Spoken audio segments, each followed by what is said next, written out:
It's the Democrats' worst nightmare. Donald Trump rocking the deep blue Bronx with a raucous rally. The lines were spanning blocks to get in. The former president firing up over 10,000 supporters who chanted 4 more years.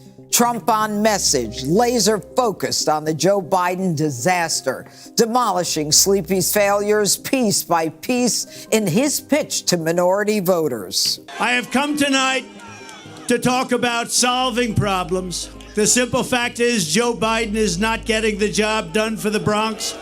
He's not getting the job done for New York. And he's not getting the job done for America. Democrats fuming at the sight of their base flocking to the rally. It must be soul-crushing for them to see Trump assembling a diverse working-class coalition. And hacks like New York Democrat Governor Kathy Hochul had nothing nice to say except nasty smears like this.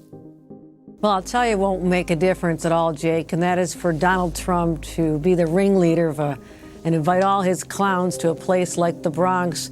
New York will never, ever support Donald Trump for president. But if you want to talk about clowns, Kathy, the left-wing media is full of them. Listen to how they reacted to the rally. He's not going to win New York. He's not going to win the Bronx. But that audience is not the Bronx. Yeah. The audience is everyone else in states that he could possibly win. And what he tries to do, and there's no downside for him to do this, by the way, what he's trying to do is to signal to other people, in swing states who are white, who don't want to be thought of as voting for racists, to soften the ground there and say, well, maybe he's not such a racist. Watching the commentary by the liberal media since Thursday night's Trump rally in the Bronx has been quite amusing. Their attempt to gaslight their audience has been nothing short of amazing. Don't believe your eyes. It was a mirage. It really is no big deal. It was a monstrous, huge nothing burger. The pictures of the crowd are all fake. It doesn't mean anything. Really? Well, maybe you should talk to the people who actually went to the event, because they've been all over television telling everybody, wow, this was life-changing. Maybe you may want to go out and tell it to the millions of people who watched it on television and online. Tell them what they saw was a mirage. But here's the question that a really discerning audience would ask the people at MSNBC and CNN. If what is being talked about on the news, on your own channels, is that the Trump rally was really no big deal, then why are you even talking about it? It's obvious. The libnut media is terrified. All they can do at this point is try to convince the low IQ morons who watched their channel that what they saw wasn't real, that it's no big deal, while in fact, it's a really big deal. And of course, you're probably saying, Barry, how do you know that it was a big deal? Because the actual people who attended have said so. And no amount of gaslighting by the liberal media is going to change what people are actually living. People of the Bronx are making up their own minds about Trump. We've been voting down the same party for years now, and nothing has changed. Things have gotten out of control. We're dealing with housing situations. We're dealing with homelessness, the mentally ill, crimes. The cost of living has spiraled out of control. I don't see Biden doing anything about it. And also, so how does the liberal media change that? These are actual people who live in the Bronx telling you, hey, this isn't working for us. Everything you've been telling us has been a lie. You've done nothing but just run your mouths on television. When's the last time you went to the Bronx and actually did this and talked to people? You're right in New York. Your stations are right there. You could yourselves go out to these neighborhoods and ask these people, hey, what is it you're thinking? But you don't care. There's an influx at the border that needs to be dealt with, and I think that Trump is the man to do it. The reason why I think Trump resonates and why there's excitement is that he talks about real things, not ideas. So true. Real things, not ideas. I've said it before. Gas prices, grocery prices, interest rates, rent rates, real things. Not this abstract, stupid stuff that the Democrats keep focusing on. Nobody really cares about the stuff, you know, in the air that they want to change. Nobody cares about you wanting people to play sports they're not supposed to play in. None of that stuff matters to people who are living their actual lives. It's like jobs, it's crime, the border, and prices. And then he talks about bacon. He goes off on bacon. I can't buy bacon. That's a thing. Joe right now and the Democratic Party are floundering in ideas. You know, white supremacy, threats to democracy, the soul of America. These are things that you cannot touch. They're bumper stickers. They're all bumper stickers. When I heard Trump talk about bacon, I went, wow, this guy is a master marketer. He just threw that in out of nowhere. I don't even know if he eats bacon. But it was really funny how he started talking about the price of bacon. This is something that everybody, or just about everybody in attendance and everybody watching online went, yeah, bacon's really expensive. I understand. This guy likes me. He's like me, rather. He understands what I'm going through. Meanwhile, Joe is hidden up in some enclave, in some cave that they have him in the White House, has no idea and no concept of what people are actually living. These are concepts. But when you talk about your family, that is real. When you talk about your kids, that is real. What Joe is pushing is a denial of what's real by calling everything an idea. So gender isn't real, it's an idea. Crime isn't real, it's a perception. Inflation isn't real, it's a concept. I think the mistake that the Democrats have made probably in the last 10 years or so is that they left the world of the real for the world of the abstract. They took... And not only leaving the real world, but trying to convince people who are in the real world that what they're living isn't real. That's where I think they made their biggest mistake. How many times have we seen it already, just even recently in the news, where they say Bidenomics is working, you just don't understand it. Really? How do I not understand it? And then I heard something where they said the messaging isn't right about Bidenomics. What messaging? I go to the grocery store, I go to the gas pump. That's my messaging. I don't need anything for you to tell me that I'm not experiencing in my life. I go and do it. I go and experience it at the retail outlet. I can't park my car without getting broken into. Those are real life experiences. And the Dems don't even want to acknowledge it. They took the lead from the campuses and they abandoned the cul-de-sac. So like when you think about you think about how you think about your friends, whether they're Democrats or Republicans, their friends, their family, their relatives, their co-workers. But to the Dems, it became everyone became a vessel of power. You know, oppressor versus oppressed. Gender becomes a fluid concept. The border is not a tangible thing. Right now, you're seeing people kind of react and go like, what is Biden talking about? None of these things resonate in my life. And then on top of all that, when, you know, the border being a concept, and most of us aren't near the border, we're not in Southern California, we're not in Arizona, we're not in Texas, so maybe, you know, it is conceptual, but then you made it reality. You started shipping people into their neighborhoods. That's a huge mistake. If you wanted people to not really understand what this border thing was about, that's just a right-wing talking point. They're trying to, you know, make you feel bad, make you feel afraid. Maybe you should have brought that to their neighborhood so they could live through it. Actually see people getting off buses with nothing and getting ATM cards and free hotel stays. Meanwhile, they're trying to feed their family and they see all this. You brought it to these neighborhoods. And everything that Greg Gutfeld just said there is evidence of a party that's lost in ideology. They're completely lost in elitism. They have detached from reality. And when they see reality up close and personal in their own backyard like the Bronx, they can't understand it, and it shocks them. Donald Trump taking his MAGA message to a blue stronghold, a majority-minority district right here in New York City. Oh, I got to stop her right there. Notice how they try to infuse that taking his MAGA message. They don't understand that people want to see America great again. That's not something that basically is a MAGA message. It's an American message. Why do you try to denigrate people who want to see this country succeed? And demonizing immigrants as he aims to appeal to Black and Hispanic voters. No, that's not true either. See how they just used the language to try and convince and gaslight people? He wasn't demonizing immigrants. He was talking about the forced newcomers in their neighborhood. These people aren't, quote, immigrants. My father was an immigrant. My father came from Jamaica through the front door.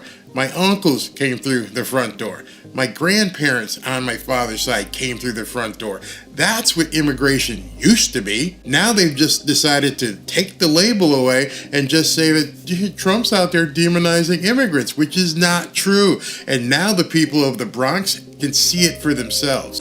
They're coming from so many places, we don't have any idea. In many cases, we don't even know what the language. You know, you have languages that people don't even know about. And we're not talking about just South America countries. We're talking about countries from Africa. I think they're building an army there. 29,000 people over the last. They want to get us from within. They cannot stay. We will immediately begin the largest criminal deportation operation in our... Now that's really important. Notice what he said there. MSNBC won't hit on that. Criminal deportation. That's not against people who are legally here. People who are legally here, fine, go for it.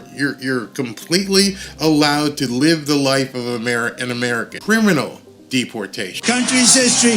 Joining us now, NBC News correspondent Dasha Burns, who was there at this.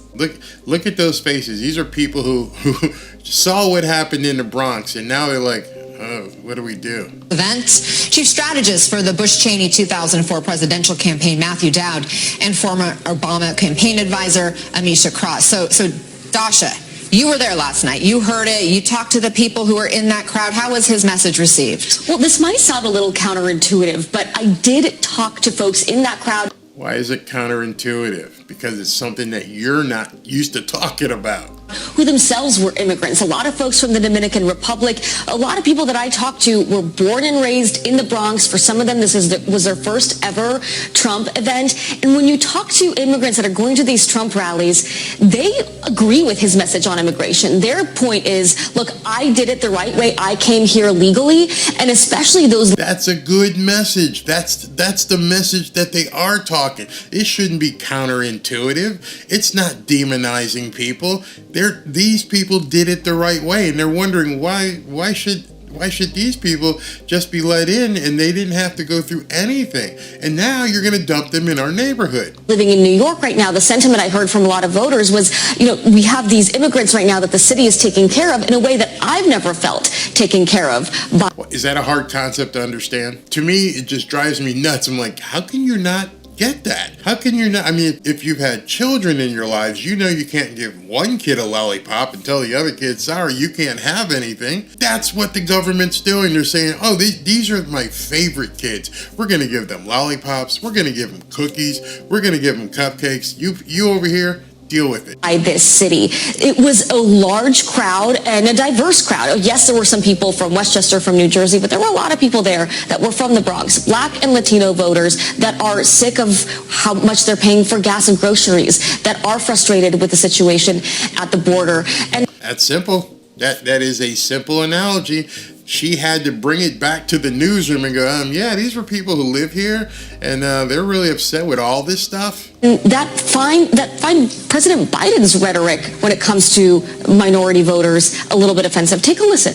It's too much crime. Everything is going downhill. The economy is going bad. The food is expensive. It's like affordable housing is not for everybody. It's just. Now let me ask you a question. This woman is sitting there holding a microphone in front of a black woman, and does she not experience all that stuff in her own life? I mean, she's in New York City, so I don't even care how much you make. Do you not experience the same thing that she's talking about? Are you completely oblivious to it? Or have you been lying to your audience because you want to protect Dementia Joe? Terrible. Biden, they have disrespected the people of the city of New York. This was the best city in the world. We're not the great apple anymore. We're not the big apple. We are the rotten apple. Ouch. We are the rotten apple. Eric Adams, you listening? Kathy Hochul, you listening? Biden went on the Charlemagne the God show and said, you ain't black if you don't vote for him. I'm black because that's how I was born and what I am.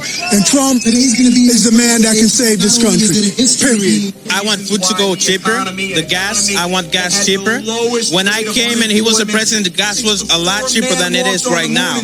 Now, see, that's a real important thing right there as well. They don't think people can remember. Obviously. Hey, I remember I told you in one of my videos, I took a picture the day that Biden got inaugurated.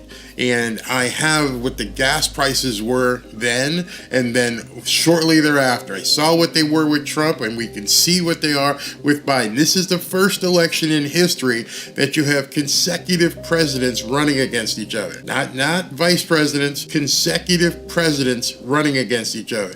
The comparison is stark. It's so easy. This is what I had with this guy, and this is what I had with this guy. You can just compare them. Just go down the line. Boom, rent was cheaper.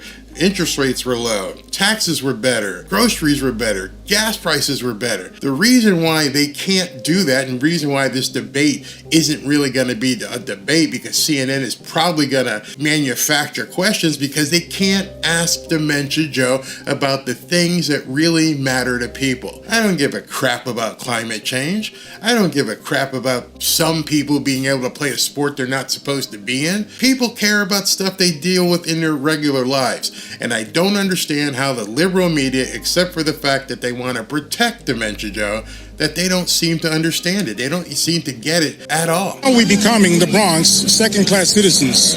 We have this influx of migrants are coming in, and they're getting everything. And everyone in the Bronx, told you, they can see it. They're living it. The city of New York is forgotten. Donald Trump and the Republican Party created the chaos he is hoping. We did? When she says Republican Party and Donald Trump, how do you say that? See, this is one of the problems that MSNBC has. They just get on there and say whatever they want, they spew it out, and have nothing to back it up. Oh, Donald Trump created it. I don't think he imported 11 million people. Nope, didn't happen. I don't think he decided he was going to raise taxes. Nope, didn't happen. I don't think he was the one who said we're not going to drill anymore and y'all need to stop drilling and turn off that pipeline. Nope, he didn't do any of that. So how in the hell is this woman getting up there? Of course, it's on MSNBC and just spewing complete bullshit. To benefit off of.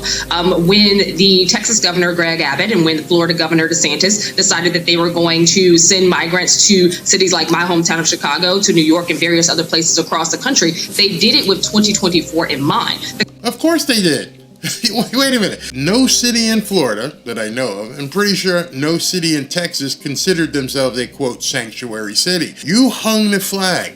You in Chicago, you in New York said, hey, we are sanctuary cities. Y'all can come here. Just come on up here. Do whatever you want. So you got these two governors that simply obliged what you wanted. You got what you advertised for. And now you're mad at Ron DeSantis and Greg Abbott for actually giving you what you wanted? What kind of insane audience do you have that buys that stuff? If Florida and Texas didn't want it, you're blaming them for getting rid of your problem. Because they wanted to create this fight for resource allocation. No, we didn't.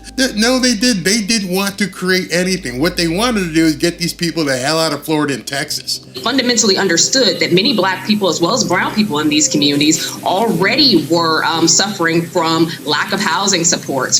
So if she knows that, think about what she just said. Hey, listen, these people in black and brown communities conveniently eliminated white people, but people in many communities were already suffering because they couldn't afford to do certain things. You were the people who put the flag up and said sanctuary cities all welcome. What were you thinking these people who lived in your hometown were going to think when they saw this influx, this mass influx of newcomers? Food insecurity, from other issues, and they sought to create a more desperate situation and to have a population that would demonize new arrivals. See the words demonize, new arrivals? They've made us basically change our language for fear of being banned by the black helicopter riding people who will come down and swoop on you if you call it what it is. We all know what the words are that used to be associated with people that would come across the border that weren't supposed to come across the border, but you've changed the language. And now that they're in your hometown, because they're coming to Chicago, being shipped there by Florida and Texas, because that's where the borders are, you're like, wait a second, we didn't think this was really going to happen. I mean, you guys are exacerbating the situation because you're sending them here. You were the ones who wanted them. I think that it is extremely disheartening. I would say that when talking to these voters in New York, there should have been more questions regarding or more comments about Trump's policies, because this is... What policies? He told you the policy. In fact, it ran just before you started talking.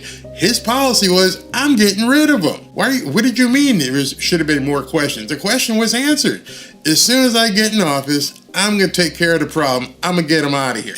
Okay, everybody just raise their hand like, sounds good to me. That's perfectly fine. He did discuss the policy. A rhetoric issue. Trump wanted to have the Central Park 5 actually murdered. He wanted. Okay, wait. This Central Park 5 thing. I'm not sure if a lot of you even know about it, but some guys, some Latinos and black kids were arrested and put in prison for doing some things to a woman in Central Park, and they weren't the people who did it. And Trump, at that time, being a huge New York businessman, decided he was going to basically come out and say, we need to deal with these kids, these people. That was in 1989. 1989.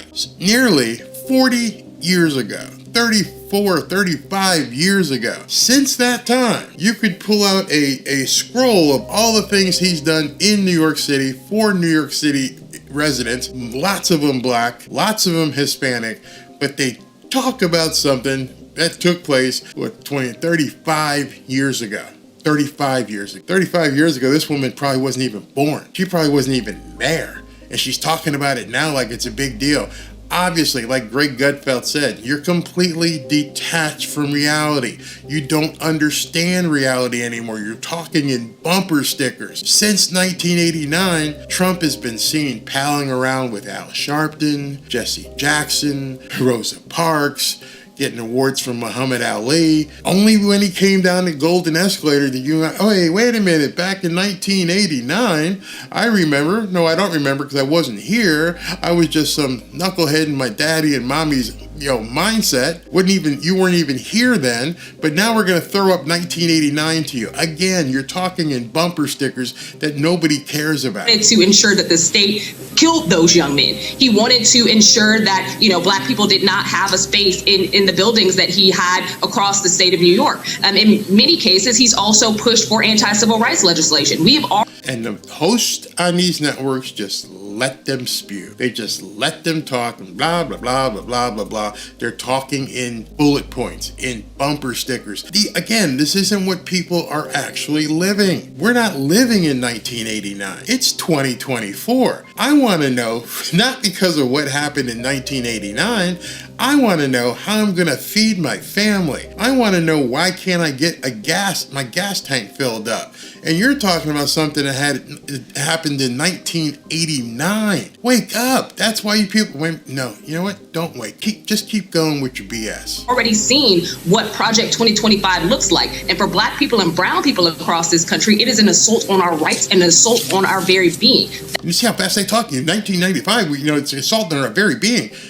They remember this stuff and just learn to spit it out because they got to get it out as fast as possible. It's an assault on our very being. What about all the black people that showed up in the Bronx? What am I? What are millions and millions of black people who are seeing something and going, yeah, I like Trump. So how can you lump us in with your ideology? That's what we should be talking about here. This is not a rhetorical game. This is a man who has plans in place and a man who appointed judges who will make this happen. He's not going to win New York. He's not going to win the Bronx. But he's not going to win. He's not going to win New York. He's not going to win the Bronx. The reason I put that there and had to stop is, as I've said, no, he's not going to win New York. He's not, I'm going to say New York City. He's not going to win the Bronx. He doesn't have to. The reason why these people are even talking about it, as I said in my opening, is because they know he doesn't have to win the Bronx. He just needs to chip away. And if he chips away enough, he'll take the entire state because most of the state outside of New York City is already red. That audience is not the Bronx. Yeah. The audience is everyone else in states that he could possibly win. So the audience isn't the Bronx. And they're all nodding, ahead. Yeah, that's not who it is. Obviously, they haven't talked to anybody who was there in attendance. He tries to do, and there's no downside for him to do this, by the way. What he's trying to do is to signal to other people. Signal to people in swing states who are white, who don't want to be thought of as voting for racists, to soften the ground and say, well, maybe he's not. That's right. This is only to make you feel like you're petting a puppy. Oh, he's helping out the black people. He's helping out the little Hispanics. Oh, he's eating tacos. These people are completely detached. That's my word of the day. And talking about the liberal media, they're completely detached. They sit in their studios in Manhattan, take their Uber or limos back and forth to their high-rise apartment and have no clue, none whatsoever, what real people are feeling. And then when Trump goes and talks to them, then they get on the air and say it doesn't matter. This wasn't for people in the Bronx. This is for white people elsewhere to make them feel good about petting a puppy. Such a racist. The weirdest part about the libnut media being so detached is that they could fix it if they wanted to. All they would have to do is talk to the people that they're concerned about. But they can't speak to the people. They can't put those people on air because they're afraid of hearing what the people actually think. And because of that, Trump is expanding his base. His movement is growing into areas that the Dems could never have imagined. The Bronx rally may have lit a fuse. What you had to say earlier, and you said Trump will be greeted like a king in Chicago. Tell me about the reception for Trump should he come. Absolutely. We are going to show him lots of hospitality. He is the only person who has ever tried to save us from this liberal failure and chaos that's impacting every facet of our lives. And we're going to give him a hero's welcome. And we cannot wait until he gets here. Everybody is saying when Trump comes, we're going to go outside to make sure that he knows that we support him. P. Ray, I want to play for you remarks by our current president. Listen. Most of all, what does it mean, as we've heard before, to be a black man who loves his country, even if it doesn't love him back in equal measure? That's pretty different. You know, Trump said, here's what we're going to do. Here's our vision for the future. It was empowering. That seemed to me very dark and dim. Well, this is why we call him Jim Crow Joe. He has been in Congress. He's been in the executive branch. He's been a leader in the American government for over 50 years. So if he's aware of the fact that citizens feel like the country hates them, why hasn't he implemented any initiatives, any programs, anything to change those sentiments? Because it's him who feels that way. And we're going to get away from the last living Dixiecrat named Joseph Robinette Biden. It's just who he is. I'm not surprised by anything racist that he says. You know, what is the single biggest issue you are seeing that's causing this change? Because it's remarkable. I mean, if Trump wins 23% of the black vote, which is what he has in New York Times Siena, that is more than any Republican presidential candidate has gotten since the Civil Rights Act of 1964. What is it? Is it the economy? Is it more than that? Tell us. It's the illegals. The invasion is just too disrespectful. They're taking money that is supposed to go to rehabs and giving it to the illegals. They took the school buses from our American children and only made the illegals eligible for it because it was for unhoused people. We have now in the city of Chicago that citizens are actually losing their housing because the illegals are coming with a housing stipend that's more than what they're paying for rent. So landlords aren't renewing leases. So they're taking the illegals out of the shelters to put them in the homes that they're taking the Americans out of to put the Americans in the shelters. We cannot accept this. And so because he's saying that he's going to have the largest deportation program in American history, as soon as he takes his hand off the Bible at the inauguration, we're going to be calling ICE for them to come do their job. We want ICE in Chicago, and Donald Trump is the only person who can bring them to us. It seems to have started in the Bronx. Now Chicago wants him to come. What inner city will be next? Atlanta? Baltimore? Detroit? Philadelphia? And here's the biggest problem that the Dems have. Actually, they have two very big problems that they can't control. One, they can't stop Trump. He's going to go wherever he possibly can. And number two, Dementia Joe can't compete. He can't go into these areas. He can't talk to people directly. Basically, Dementia Joe can't respond. And this is what will happen in city after city. So I'm going to tell you a little bit about my experience at the Donald Trump Bronx rally yesterday. I got to say, it was like something I've never experienced before. One thing that I really took away from this is the camaraderie that we had between the people. Perfect strangers that I met online that became friends by the time we got into the actual event. No matter who they were or where they're from, we had one common interest, and that's the love that we shared for the United States of America. Donald Trump even said himself, in the speech, if he even watched it, that he wasn't sure how this was going to go. You know, this was kind of like a love fest. And that's exactly what it was. The last estimate by the NYPD was anywhere between 20 and 30,000 people. When he finally got on stage, the energy that this man possesses is unmatched. I was second row in, and you could tell that this man was truly genuine, and he loves and respects our country and its citizens, and he wants to do everything he can to help us and to protect us. He wants to move us all forward, because he knows that we're hurting. It was a great mix of people, and it was a great event, and I'm proud to be a part of history. So yeah, the Bronx is a Democrat stronghold, but judging by last night, the people of the Bronx that I met are sick of the bullshit. They want and deserve change, and this man came there to offer it. Say what you want about the man, but he's trying. And there was a young man I was standing next to the whole time, and he wasn't a Donald Trump fan, and he was there because he was a Bronx native, and he wanted to hear what he had to say. And by the end of the night, guess what? He was a Trump supporter. Whether you like him or not, check out a rally. It might change your life. And as I've said many, many times, Trump does not have to win all of these inner cities. He just needs to chip away, and he's doing just that. And by doing so, his audience and his message will only get bigger and bigger. Let me know what you think about how the LibNut media is covering the Trump Bronx rally. And what do you think is going to happen as more and more cities jump on board? Talk to you soon.